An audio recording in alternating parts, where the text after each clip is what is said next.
I got you. So the one thing that we were talking about was, so we had an acronym, COVID-19. And the acronym was basically talking about how for the Lord, you call on him whenever you need anything. And basically he was talking about 3-word prayers. Like, Lord, keep me, Lord, help me, Lord, heal me. So basically the sermon was just about calling on the Lord and making sure that you talk to him so that he can answer your prayers. Okay, so the sermon was about prayers, right? So how do you know that those prayers that the pastor's telling you to come and send up is not making it past the ceiling? Because you praying to God, right? First off, is this the man that you consider to be God?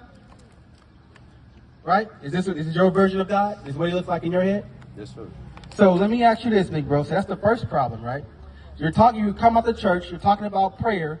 First, get that in John, because I want to read that to the brother. Read this. 8 and 30, what is it? John 9:31. John 9 and 31. I want to read this to you, bro. Because if you're saying prayers, you got to make sure those prayers are actually making it to where you want it to go, right? That's the goal of praying. What's the point of praying if you don't want to hear, right? Read that. John chapter 9 and verse 31. Now we know that God heareth not sinners. So it said God heareth not sinners.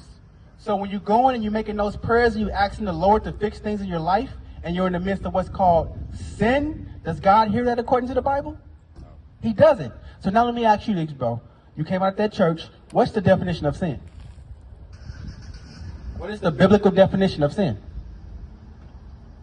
I'm gonna be honest, I don't know, but what I've been told is that something that God doesn't agree with. Something that God doesn't agree with is sin, right? That's what you came out that church. That's what the pastor's teaching. Why can't, since you've been in that church for an hour and a half, remind you, why can't you come out here and let me know what sin is according to the Bible? Because he had given it to you. But guess what? You've been dealing with me. We've been talking for what, about 3 minutes? Right? Less than 3 minutes, right?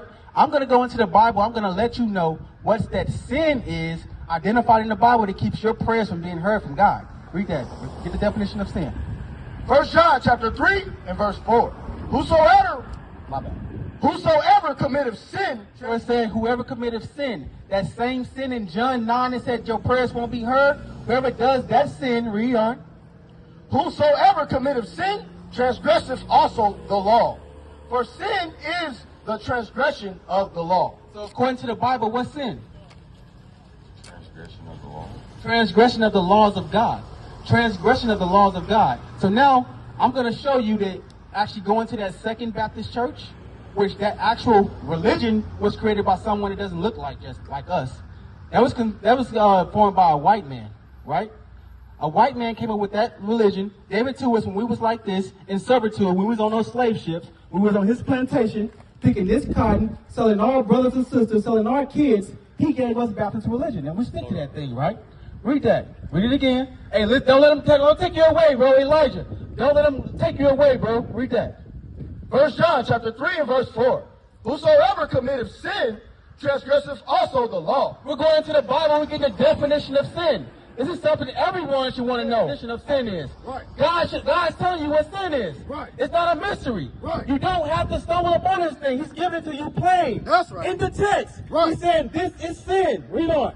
For sin is the transgression of the law. So that sin, that very sin that keeps your prayers from being heard, is transgression of God's law. Bring it out. It's the transgression of God's law. Give me that in Exodus chapter 20. Let's see the transgression that this church is in. So my young brother Elijah, when he's praying and he's asking God to fix the situation in his life, is not being heard because you keep him in sin. Read that. Exodus chapter 20 and verse 8. Remember the Sabbath day to keep it holy. 6 days shalt thou labor and do all thy work. The Lord said, remember his Sabbath day. 6 days shall you do all your work and do all your labor. Read on. But the 7th day is the Sabbath of the Lord thy God. So that 7th day, that's Saturday, not Sunday. So if you're in Second Baptist Church today, if you're thinking it's the Sabbath, you're keeping my young brother Elijah in sin. So when he's praying, his prayers is not being heard. Bring it out. Give me Judges chapter 2 and verse 14. Bring it out. Shalom, Israel. This is Bishop Nathaniel. I want you to know that you can view all our Sabbath classes live on IUIC TV. That's right, I said on IUIC TV. Download the app today. Shalom. Judges chapter 2 and verse 14. That's the problem with our community. We don't want to hear the Bible. Bring it up. We want to hear smooth words. Right. We want to go with our own mindset. Right. The Bible said don't do those things. Bring it out. Our nation suffers because we don't want the biblical answers. Read that. Judges chapter 2 and verse 14. And the anger of the Lord was hot against Israel. The what? And the anger of the Lord was hot against Israel. The anger of the Lord is hot against you, blacks, Hispanics, Native Americans. You are from the nation of Israel. Bring it out. The Lord said, I'm hot. I'm mad. I'm pissed off at you right now. Read that. And he delivered them into the hands of the spoilers. He did what? He delivered them into the hands of the spoilers. 400 years of slavery, free labor. Our backs getting whipped in, picking cotton with no pay, raping our young women, raping our young men. The Lord said, I'm hot with you because you don't want to serve me. You don't want to keep my Sabbath on Saturday and not Sunday. I'm hot. I'm pissed off. This is what I'm going to do to you. They spoiled them, and he sold them into the hands of their enemies. He did what? He sold them into the hands of their enemies. It said he sold them into the hands of our enemies. That's why we went to slavery, because we don't want to know who we are. We tell a young boy from the tribe of Judah, all of a sudden his mom, his baby mama's called him, and now he got to leave. We don't want to hear these things. We're scared of knowledge. We're scared of changing our mindset. We got to change our mind. We got to put away the things we've been indoctrinated with. Sunday worship is idolatry. You worship a sun god. You're not supposed to do those things. Saturday is the biblical Sabbath. Bring it up. Read on. They spoiled them, and he sold them into the hands of their enemies round about, so that they could not any longer stand before their enemies. They could not what? Stand before their enemies. So why do you think we got systematic oppression out here? Why do you think our young men is getting shot down? Why do you think we got single-parent households? Why do you think young men are shooting young men? We got gang violence. We're in the ghettos. We robbing each other. We killing each other. We stealing from each other. Because we don't want to hearken to the voice of the Lord thy God. The Lord thy God said, if you will frame your mindset, I will help you out. Get that in Rebuked chapter 4 and verse 6. Rebuked chapter 4 and verse 6. The Lord said, I gave you over to these people to get your mind right. I gave you that affliction to get your mind right. I gave you these things because you don't want to know your nationality. You don't want to know the biblical Sabbath is on Saturday. You're too caught up in Sunday worship on Sunday. Read that. Baruch chapter 4 and verse 6. You were sold to the nation. You were what? You were sold to the nation. So the Lord thy God said, I gave you to these nations. This is why I did it. Read on. Not for your destruction. Not what?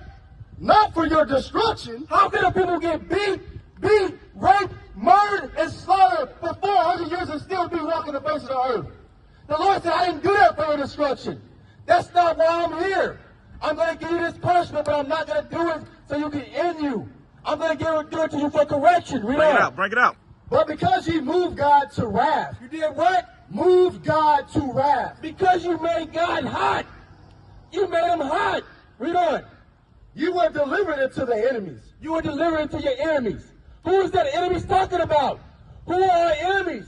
A lot of times we think because we can watch the 49ers game, because we can go to the grocery store, because we can drive our cars to work, because we can take time off, things like that. We don't think that we're in a land of oppression. Bring it out. We are in oppression. We are in the hands of our enemies. Give me that Nehemiah chapter 5 and verse 9. Let's identify these enemies that the Lord thy God gave us to. Bring it out. The Lord thy God said, I gave you to these enemies. I gave you to these enemies to correct you. Read that. Nehemiah chapter 5 and verse 9. Also I said, it is not good that ye do. Ought ye not to walk in the fear of our God? It said, are you not to walk in the fear of thy God? The fear of thy God is important. You got to have the fear of God. Hold that. Get to Rock chapter 1 and verse 16. Bring it out. You got to have a fear of God. We don't fear God out here. That's our problem. We got to come back and understand that God is a black man with woolly hair. He's a black man with woolly hair. He's not this guy right here. This is a real man. This is Caesar Borgia. This is a man. They sketched this man and gave him to you. Think about this. There's 7 different pictures of this one guy. They're letting you know, I don't know what he looked like, but he don't look like you. I know he's a white man, Maybe he might got straight hair, maybe he got blonde hair, blue eyes, dark hair. Look at that. There's 7 different pictures on here of one man they call Christ. They don't really know. They feeding us anything and we accept it. Read that. Sirach chapter 1 and verse 16. To fear the Lord is fullness of wisdom. The what? To fear the Lord is fullness of wisdom. It said to fear the Lord is fullness of wisdom. You have wisdom when you're walking in the fear of the Lord. Bring it out. When you have the fear of the Lord, you're not going to celebrate Christmas. You're not going to do New Year's. You're not going to do birthdays. Guess what you're not going to do also? Worship on Sunday. That's right. You're not going to do these things because you fear God. Read on. To fear the Lord is fullness of wisdom, and filleth men with her fruits. And do what? Filleth men with her fruits. The wisdom of God is going to fill you with the fruits of God. You're going to keep that Sabbath. You're not going to eat pork, shrimp, crab, lobster. You're not going to do these things. You're going to get fringes on your garments and your clothes. Bring it out. You're going to lead your household. You're going to do these things. That's wisdom according to God. But I guess we don't want it. I guess we don't want wisdom, right? Fools reject knowledge. We used to scream black power while heroin was pushed. But at the end of the day, nothing's in vain. IUIC has been given a vision. The tents of Judah has risen. Many has attempted the mission, minor murmuring, omitting, and missing the mark. Just reading that he had the flame of fire in his eyes gave us the spark. We on Paul's mission. We out on the road, purple and gold, from Mexico, Cuba, Haiti, Ghana, Sierra Leone. 144,000 boots banging, concrete crackling. These are our men repented at heart. The scriptures is proof. IUIC, we deliver the truth.